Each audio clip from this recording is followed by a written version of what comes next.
Om Tava Kathamritam Tapta Jeevanam Kavi Bhiriditam Kalmashapaham Shravanamangalam Srimadatatam Bhuvi Grinanti Bhurida Janaha. The nectar of thy words gives life to those scorched by the world. Those words which have been declared by the knowers of truth dispel our ignorance. The very hearing of them is beneficial. Thy words are beautiful, pleasing to the ear, pleasing to the heart. They are inexhaustible in the benefit they confer. Those who recount them on the earth are the givers of the highest and the best. So today's scripture is the Gospel of Shri Ramakrishna. And the chapter we're continuing is The Master and Yam, page 281. And the conversation is recorded on Friday, September 7, 1883.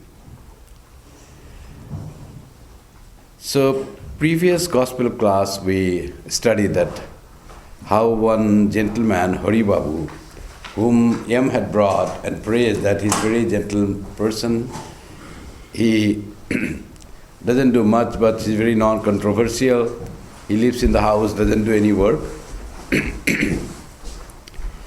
Sri Ramakrishna, when he heard about what he does, he said, are you like a elderly pumpkin cutter? And he said that, then he told the story of the pumpkin cutter means. Kumdo kata thakur. It means an elderly person is there, his whole work is to cut pumpkin and smoke and remain quiet and remain himself. Whenever pumpkin has to be cut, big pumpkin, because women of the household are not supposed to cut pumpkin. So they want some men. And others are at work, and this person's only utility for the household is cutting the pumpkin. And that is not the good thing, Sri Ramakrishna says. So, is remaining quiet, not be disturbing others, is that undesirable? What is meant here is, has he any purpose of life? Like, does he strive for God realization? Does he strive to make oneself better? Some higher thoughts. So if that is not there, just lying there, doing nothing, whenever little utility of cutting the pumpkin. So that is not the right thing that gentleman is doing. He said that person must be good. But what he was inspiring, Sri Ramakrishna was inspiring that person that do something positive. Be of more value to the world and to yourself. That is very important. Don't just be idle and very insignificant or very little value for the world, and for yourself also doing nothing, striving nothing, trying nothing to grow in this beautiful human life that one has got. It has to be utilized to do something greater. So much of possibility is there. Swami Ranganathananji used to say that Vedanta is the way for the human excellence, to achieve the human excellence. We can achieve a great deal of humanity by the process of Vedanta. That is the possibility, it says, possibility of human excellence. So it's Friday, September 7, 1883. After about 14 days, the earlier conversation was on August 20, this is on September 7.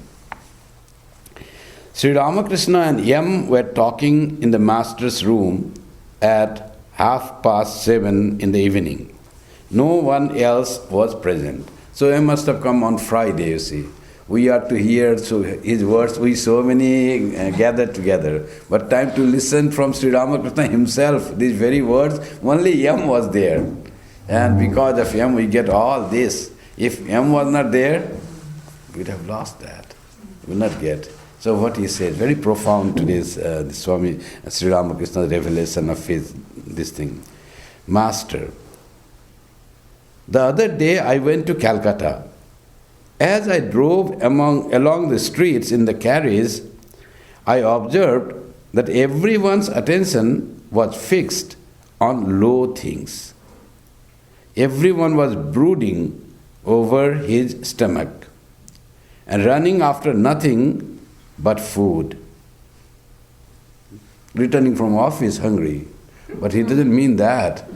He thinks very worldly thoughts. This I have to do, that person is bad, how to tackle with the boss, all with only worldly thoughts, even after the office. How to get this, how to get more money, and like that thing. Oh, something might have happened in the house. So all brooding about the worldly things. That's why Sri Ramakrishna says it was very worldly. Everyone's mind was turned to woman and gold. Woman and gold is the phrase that Sri Ramakrishna says for worldliness. Greed and lust. And in the greed comes all things that you want to acquire and possess, from house to car to wealth, everything. And lust means for whatever you want to enjoy.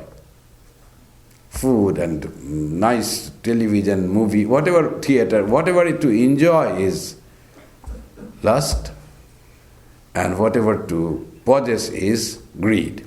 So that he says, and that is how the world is. People want to enjoy and they want to possess. Someone said to one of our devotees here in the West that you go to Vedanta society, what for you go? Oh, there we go and there we talk about Sri Ramakrishna, Swami Vivekananda, and we hear about him and Vedanta. What is the message of Sri Ramakrishna? He says, don't be attached to enjoyment and greed. So don't think for what you want to possess, have least interest in that, and control your desire to attach enjoyment. So nothing to possess, nothing to enjoy. Then why will one live for? What one will live for? What is the need of living then? So that was the thing. The whole life is centered on woman and gold in the language of Sri Ramakrishna. And that, he says, is the impediment for the experience of the bliss that a human being can do. So everyone's mind was turned to woman and gold. I saw only one or two with their attention fixed on higher things, with their minds turned to God. Even in that crowd, there were people who would think about God, who would think about the higher things. So in local trains, when you move, we've seen many places that just talk about something very worldly, what movie you saw, what did you eat. And sometimes they start playing cards. It is often very crowded. If they can't sit, they stand up and tie something with the thread with the cloth, and in the cloth in the middle they throw the cards, and four sides, and like that they play. That is the general. But I have seen in some compartments, they go, young office goers, they bring their cymbals and music and they play bhajans, kirtan. Group of people doing that. So there are people always, good people, less in number, but there are definitely good people. So someone said to Sri Ramakrishna, where will you find people like you, like that? And he said, why? There are so many good peoples, good thinking peoples are there. Why you have to say that way?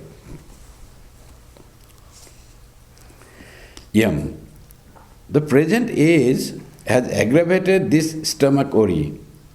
Trying to imitate the English, people have turned their attention to more luxuries. Therefore, wants have also increased. Every time this is the complaint, as if you are talking now, you see. We feel now people need more. More Samsung phones, iPhones, all that. Everything was there, whatever was there in the world. So that was there. Maybe new type of carriage was built. There were new horses came from some Iraq. Like that, the things might be there that people wanted to have, whatever was there. So new clothes at the time, whatever came, people wanted to have that. So people have become very luxurious and imitating the English people, they want to have more. So more immersed in woman and gold. That's what M wants to say, and because of imitating the Western people, that he wants to say. Master, what do the English think about God? So only luxury and this thing, do they think about God? There won't be that, there must be some thought about God. How do they think about God? Yam. They believe in a formless God. Master, that is also one of our beliefs. There is similarity. Why do you blame English only for having the more desire to have the enjoyment and possession? The belief of God is very high in them. Being English is not bad. They have their own thought that imitating, blaming only English, because of that we have become more luxuries and more worries have come. That is not true. There is thought of God in English also there, and that thought is like ours. One of our thought is God is formless. So there is good thing in English also, that he might have meant to say, nothing more described. For a time, the master and disciple remained silent. Then Sri Ramakrishna began to describe his experience of Brahman. To be with Sri Ramakrishna was like listening to what experience he has gone through. When we meet with some of our friends, the best time is when we talk about where he went and what he saw, his own experience of visiting a new place. And how did you like that place? You went to Chicago, how was that? You went to Switzerland, what did you see? Then he describes, and that becomes very intimate, first-hand experience that we get. Like that, Sri Ramakrishna is very unique. The experience which is very difficult for any other ordinary person to have, and Sri Ramakrishna describes that. Some we can understand, some we cannot understand. Yam was very highly spiritual. He might have understood some, but still he might have not understood everything what Sri Ramakrishna went through.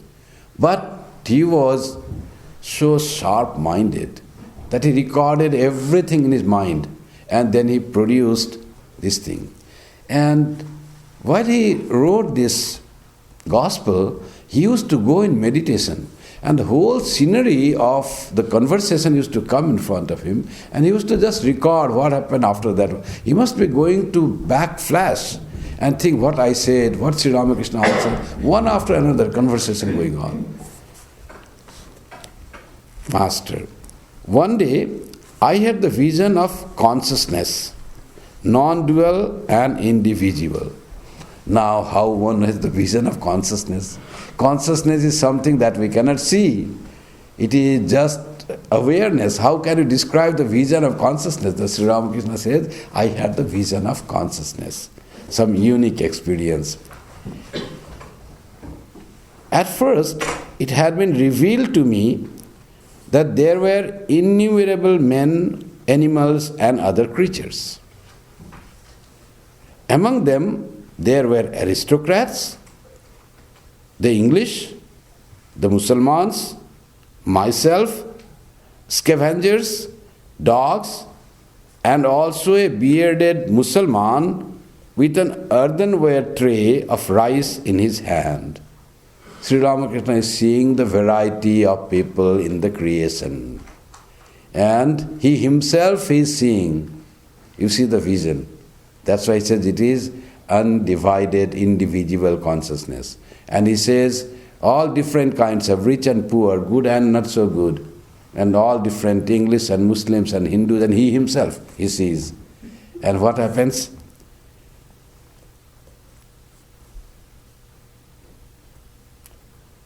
That bearded Muslim, he put a few grains of rice into everybody's mouth. I too tasted a little. To say that everything is, all is one. The distinction that we create is just human-made. The Muslim bearded gentleman with rice in some earthen tray, that he puts in everyone's mouth, and Sri Ramakrishna also takes some from his mouth. You know how the caste distinction and religious distinction was at that time. During Sri Ramakrishna's time, to eat something from a Muslim's hand, many people will not do. But for Sri Ramakrishna, all he could see same God dwelling in everyone. He could see same God manifested in all these beings. There was no distinction, no separation. This equanimity he had seen, as described in the Gita, Vidya Vinaya Sampanne Brahmane Gavihastini Suni Chaiva Sopakecha Panditaha Samadarshina.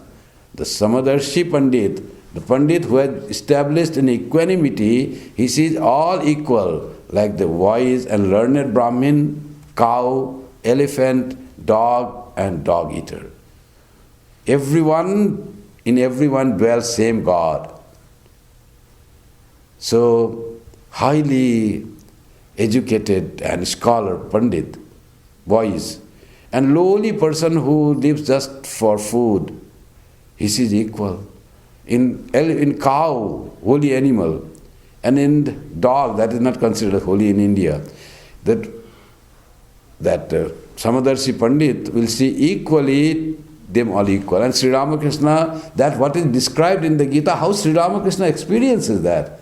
In all human beings, he sees the same being there. He makes no distinction of caste and religion, of great and small, of aristocrat and ordinary. Now, another day, I saw rice, vegetables, and other food stuff, and filth and dirt as well lying around. Same thing. Everything is same. Whole creation is same. That this is good and this is bad, this is holy and this is unholy. That is all our mental creation. As far as creation is concerned, all are part of the creation. So there is no distinction in the eyes of the knower, eyes of the wise, Jnani. Jnani sees everything equal.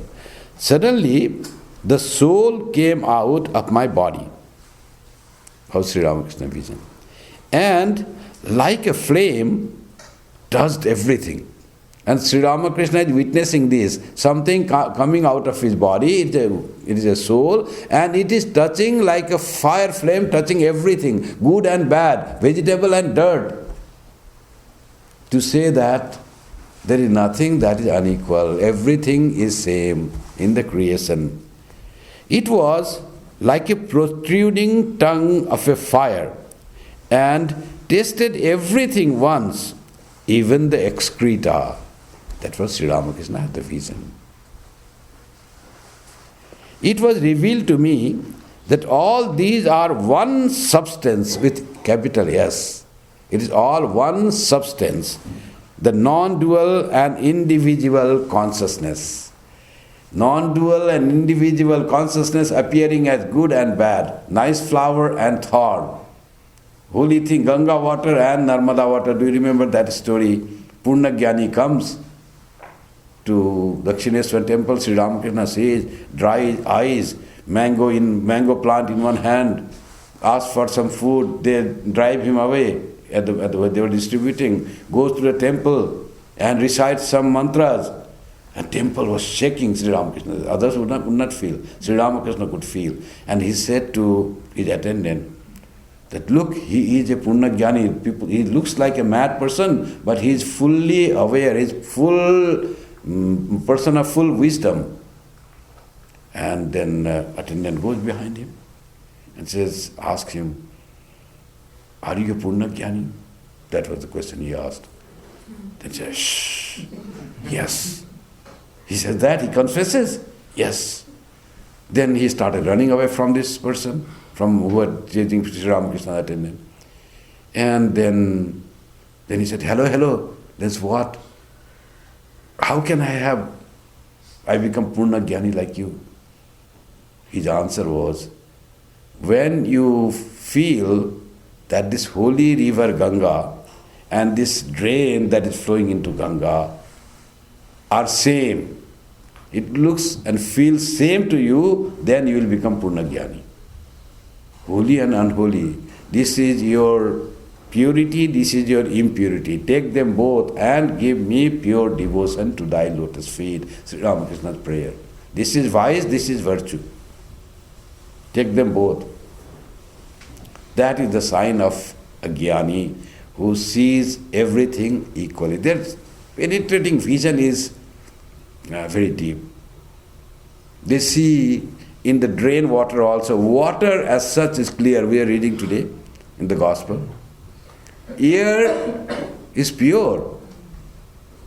Like our Atma is pure. Only in the mind sometimes bad thoughts come. Remove bad thoughts, it is pure as itself. And whatever has pollutant mixed in the air or the water, if that is removed, water is pure. That's how that is done. Before pouring the drainage, now you recycle the water, remove all dirt and put the pure water into Ganga. That's how it is asked. So Purna Jnani said, when you can find that this Ganga water and this water is same, that much vision. The wise people have the way of their seeing thing is different. Thich Nhat Hanh used to say that when you see a tree, can you see cloud in the tree? How can tree and cloud be same? But he says, tree became tree from a seedling, and how did it get nutrients and water?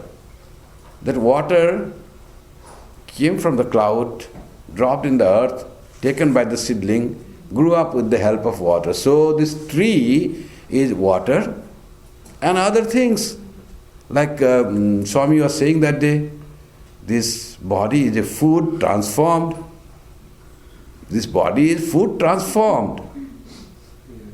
That is nothing else other than that. Small baby became big. What made it big? The food that we intake. So food, the starch or the carbohydrate of the rice, same carbohydrate becomes carbohydrate of the body. So like that, wise person can find this similarity and can penetrate deeper into their thought.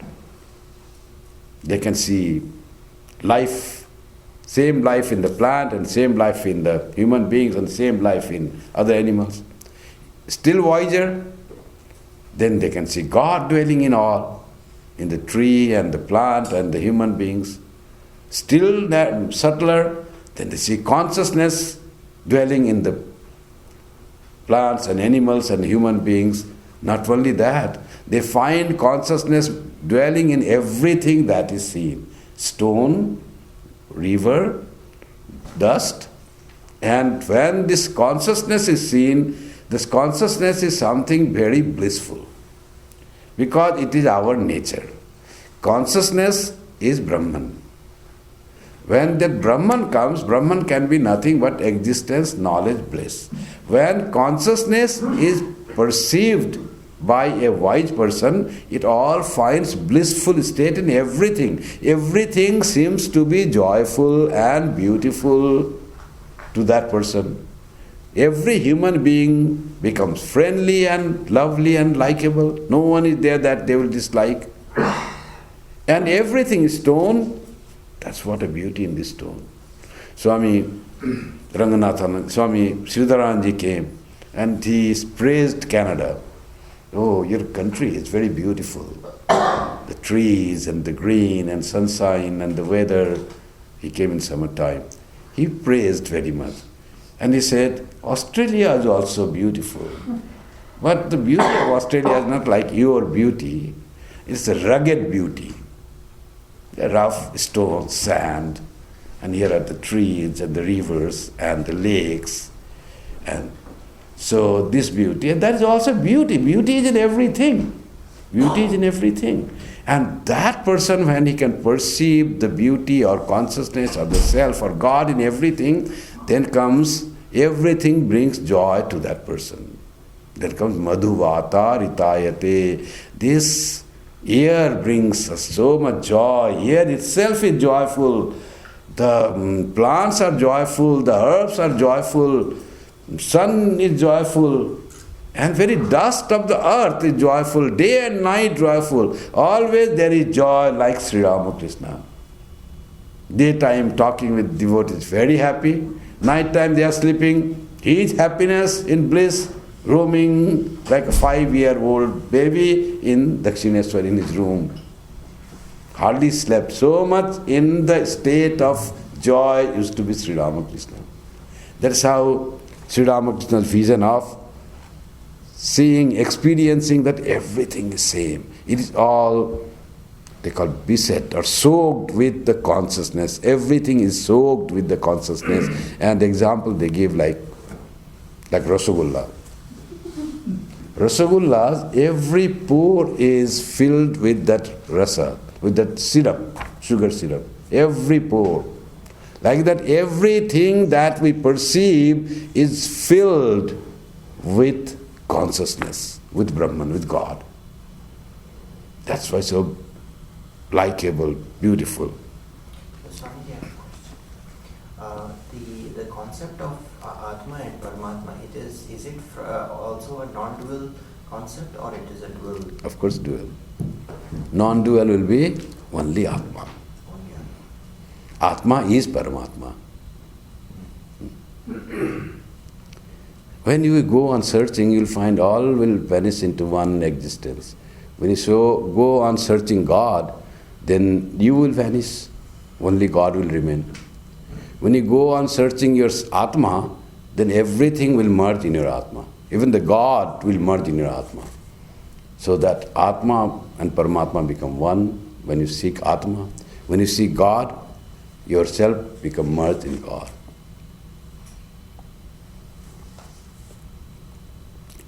जब मैं था तब हरि नहीं, जब हरि हैं तब मैं नहीं. That मैं is ego, of course. Kabir Das says. So when I was there, then God was not there. When God is there, then I don't find myself. प्रेम की गली अति साकरो, इसमें दू न समाए. Because this lane of love between God and the devotee is so narrow that two cannot pass. Only one can pass. Means when you become fully devoted, full in love with God, you become God, God becomes you. That lane of street of love is narrow. Means there is a unity. That is what Kabir Das wants to say. That's Advaita. Another day it was revealed to me that I had devotees, my intimate companions, my very own.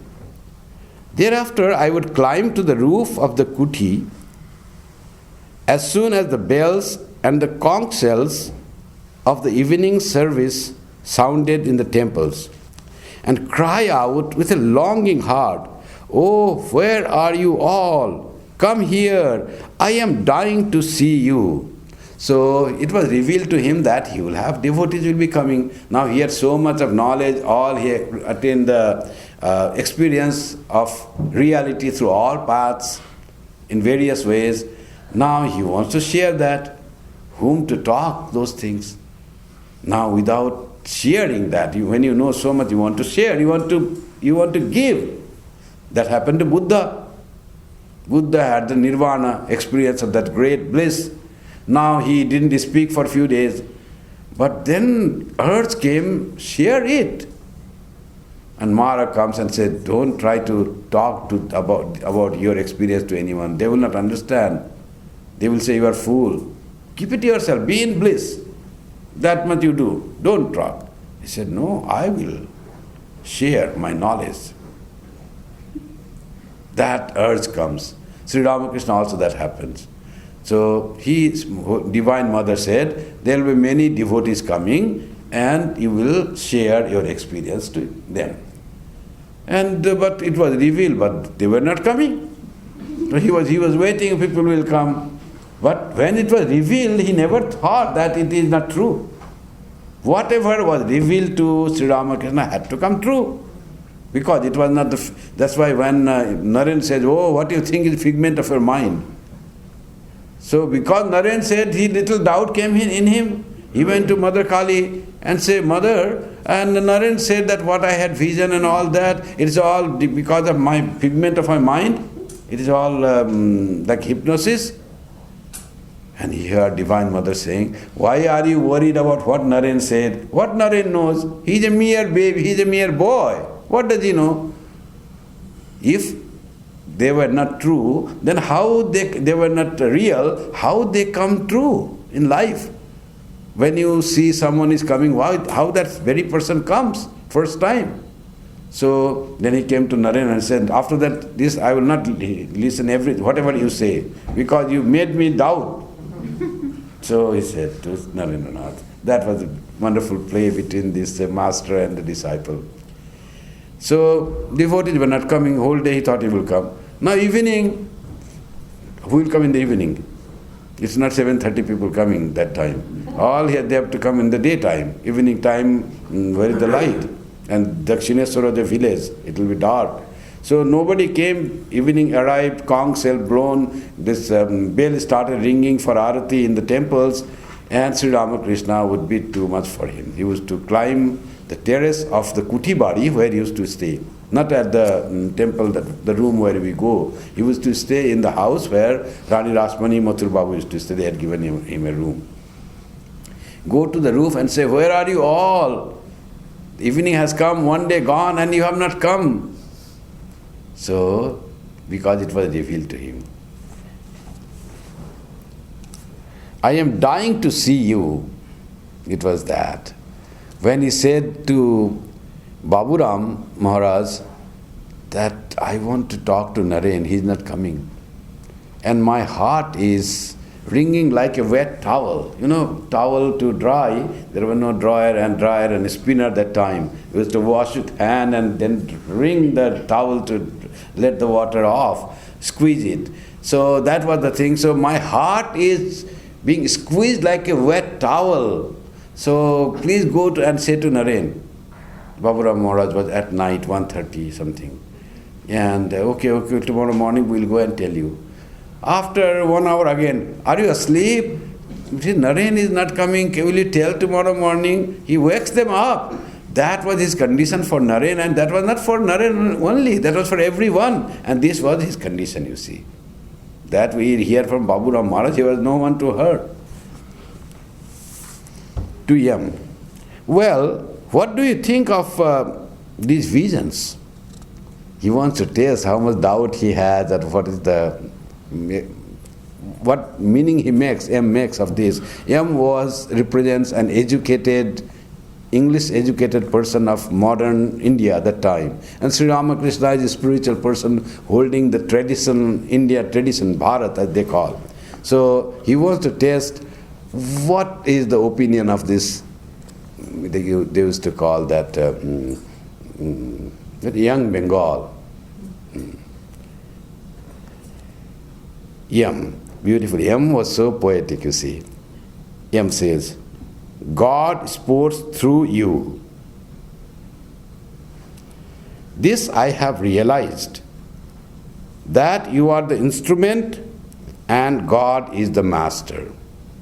That is, you have given your ego totally up and you play as God makes you play. That I have realized, that you are fully under the movement run by God. There is nothing that you do. It's all God doing through you. Now it's a beautiful thing.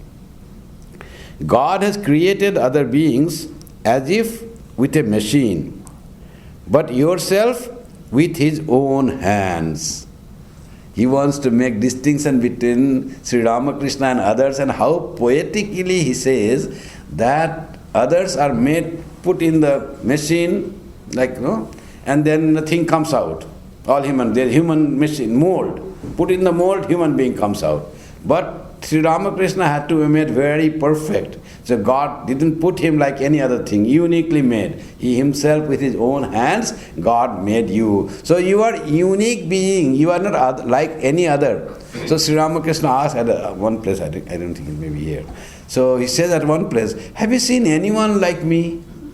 Like that. At other place he says, and Yam says, no, that is the thing. To all others God made in the machine, put in the mold and then made, but you are made by God's own hands. So you are incomparable. One cannot compare you with God. Yam was so impressed with Sri Ramakrishna's life and his words. And to be able to understand Sri Ramakrishna so closely is not an easy thing. what would a general ordinary person do? So Yam has to be also a great spiritual person to understand what Sri Ramakrishna is.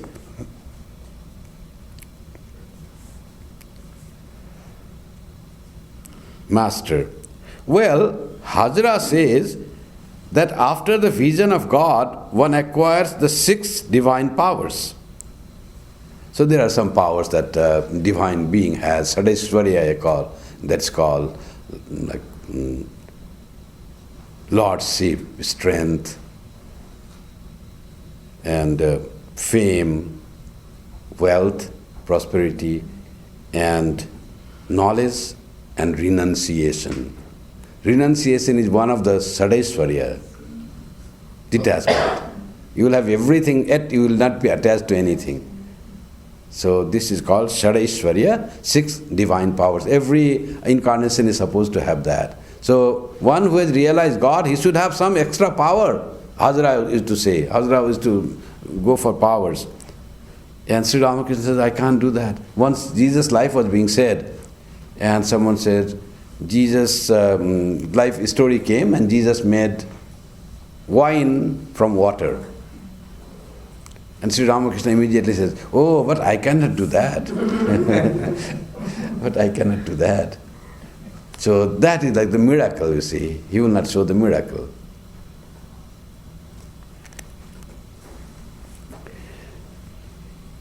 Yam, to Sri Ramakrishna, this saying, you see how he says? Those who realize God, they should have great powers. And Yam says, those who seek pure love don't want powers. And all this he has heard from Sri Ramakrishna. Yam has known all this from Sri Ramakrishna and how he had thought about it and made a part of him, and he can reply at the right place. The thing, those who love God don't want powers. Master. Perhaps Hajra was a poor man in his previous life, and that is why he wants so much to see the manifestation of power. He wants to know what I talk about with the cook. He says to me, you don't have to talk to the cook. I shall talk to the manager of the temple myself and see that you get everything you want. Yam laughs aloud. I don't know why he says that. Might be it is, you are so great, Hajra understood something sometimes, that you don't have to ask from, I will do that for you. To talk to a cook, it is below your dignity according to Hajra. You have realized God, so you are something bigger. But Sri Ramakrishna never felt that. And that's why Yam laughs about Hajra's comment. I will talk to the manager and arrange whatever you need. You don't have to ask for that. Yam laughs aloud. Sri Ramakrishna continues, he talks me that way and I say nothing. Yam, many a time you have said that a devotee who loves God for the sake of love does not care to see God's powers. A true devotee wants to see God as Gopala.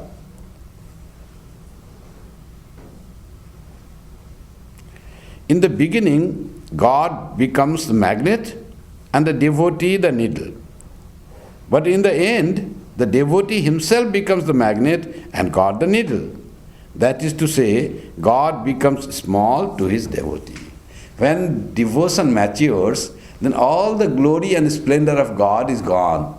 Then one doesn't want anything from God. The asking, praying to God and asking something, that goes away. God just becomes an object of love, like our small child, small baby. You don't want anything from the baby, we just love. Without any splendor, grandeur, God becomes that. In the beginning, we want, give me purity, give me love, or even ask, give me, make us well and all that thing, see that everything goes smooth and all that prayer. Slowly prayer becomes like that. Give me purity, give me knowledge, viveka vairagya, give that. After that, nothing you ask. You are fully satisfied and you just love God. God becomes without any grandeur and splendor. And God is just an object of love. You love God. Sri Ramakrishna, that's why he used to say, when devotion matures, then It's the devotee that runs after God. It's God that runs after devotee. And Sri Ramakrishna example, you know how God runs after devotee? He runs after devotee like a cow running after her calf. Devotee becomes so important for God. Devotee doesn't have to seek God. God is always in his awareness and he always feels God.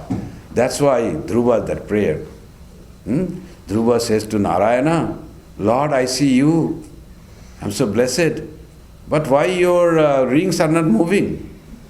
Why it is still? So as if moving, when you move, something moves, has to move, no? Then what Narayana says, it's in the gospel. Narayana says, Dhruva, it is in you that power to move these earrings. You can move these earrings. It's the devotee's power that God comes. Though grace, no doubt. But you can say the power of devotee's devotion that God is compelled to reveal himself. That's why prayer to Divine Mother. Mother, am I your 8-month-old child? You have to reveal to me. Like that show power, Swami Vivekananda used to say. Insist on Divine Mother. So, Dhruva, you have the power to move these earrings.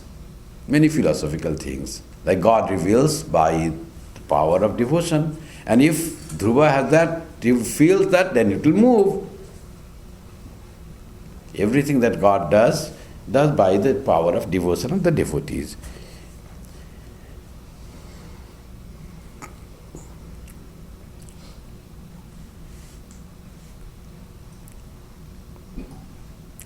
Master, yes, it is just like the sun at dawn.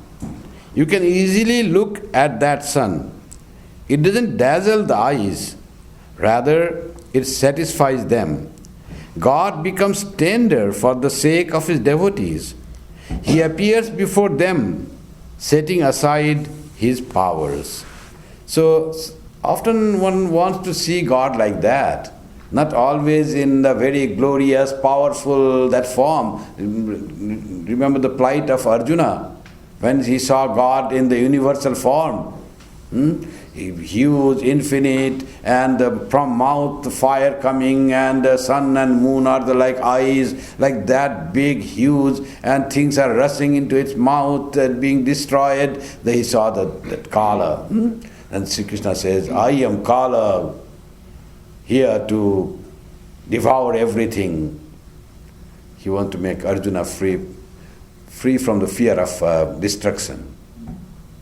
Whether you do or not, it's all, in time everything is destroyed, it's all God's will. And Arjuna says, I'm very afraid of your universal, this Vishwarupa. Please show me your benign form. Show me your four-armed form. Tenaiva rupena chaturbhujena sahasrabaho bhava Vishwamurte. Oh Vishwamurti, with 1,000 arms, please be with 4 arms. I want to see that human form of yours, that less splendor, like a being with which I can relate. So, more devotion, devotee is comfortable with that.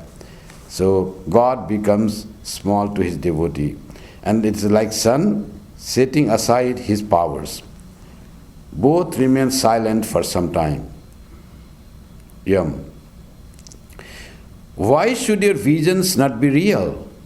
If they are unreal, then the world is still more unreal. For there is only one mind, that is the instrument of perception. Your pure mind sees those visions, and our ordinary minds see worldly objects. How philosophically has it become to understand the mind?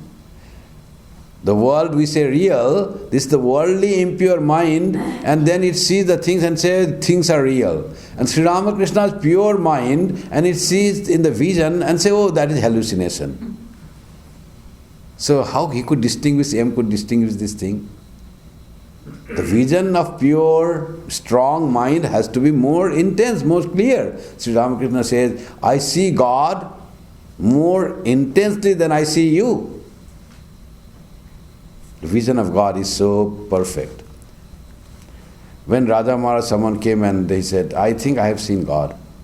I have had God realization.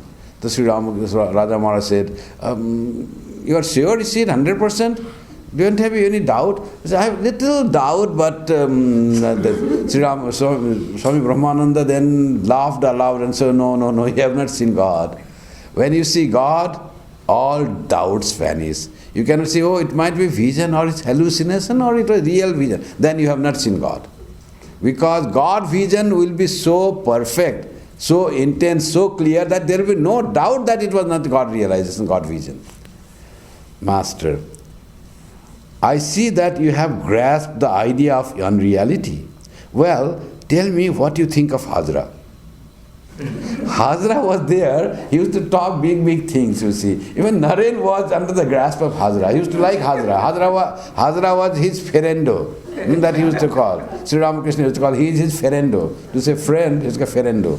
So this Hazra was used to talk a big Vedanta and recite some mantras, and people thought he was a great scholar, great sadhaka. So many people didn't understand his real mind.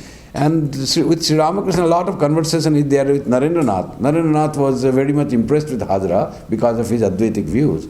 And Sri Ramakrishna puts one thing after another, and Narendra says, no, I have asked this, it is not that way, it is not that way. So he defends Hazra a lot. So Hazra was that way. And not only that, Swami Vivekananda, Narendranath, says to Sri Ramakrishna that you must look after Hazra.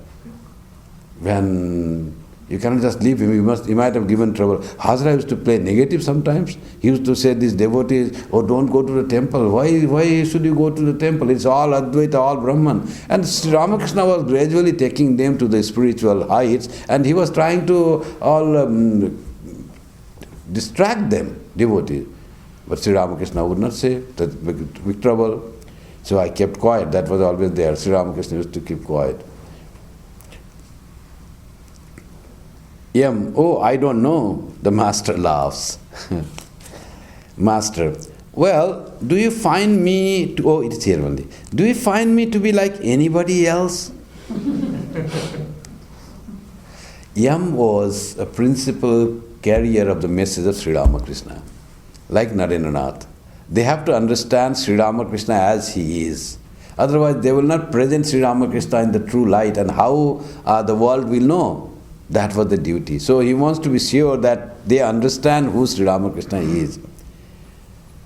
Well, do you find me to be like anybody else? Yam. No, sir. Master, like any other Paramahamsa? Yam. No, sir. You can't be compared to anybody else.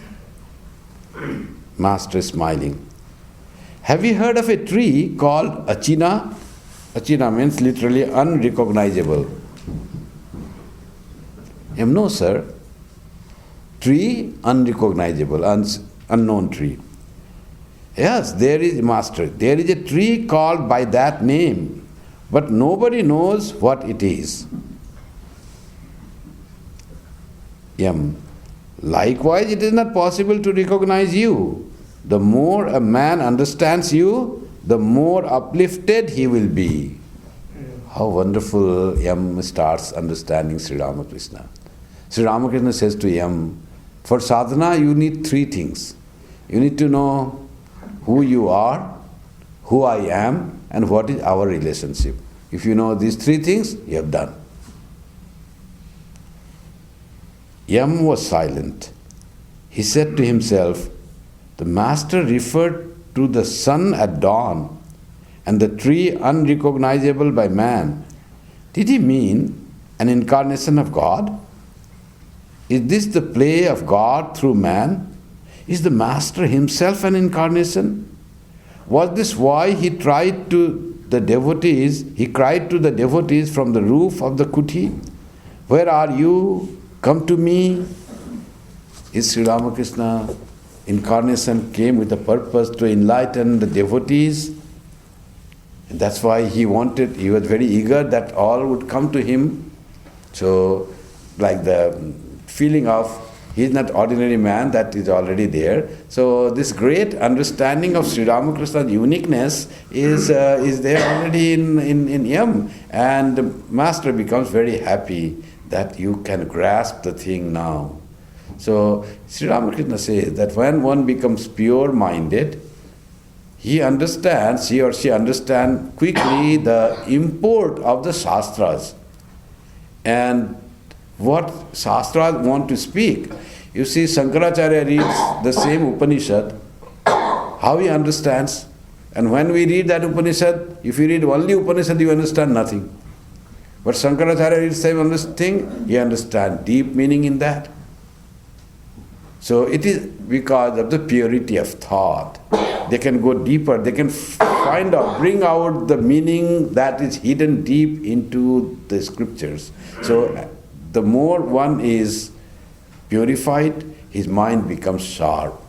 Drishyate tu agraya buddhya sukshmaya sukshmadarshibhi. When intellect becomes sharp, and that sharp intellect can see the truth. Sukshmadarshi, when it becomes the adept in perceiving the subtlest thing, by becoming purified, such intellect can understand the truth, it says. So in that case, that Sri Ramakrishna also says that the mind, the pure mind and pure Atma are same. When mind becomes totally free from desires, it becomes so purified, it becomes Atma.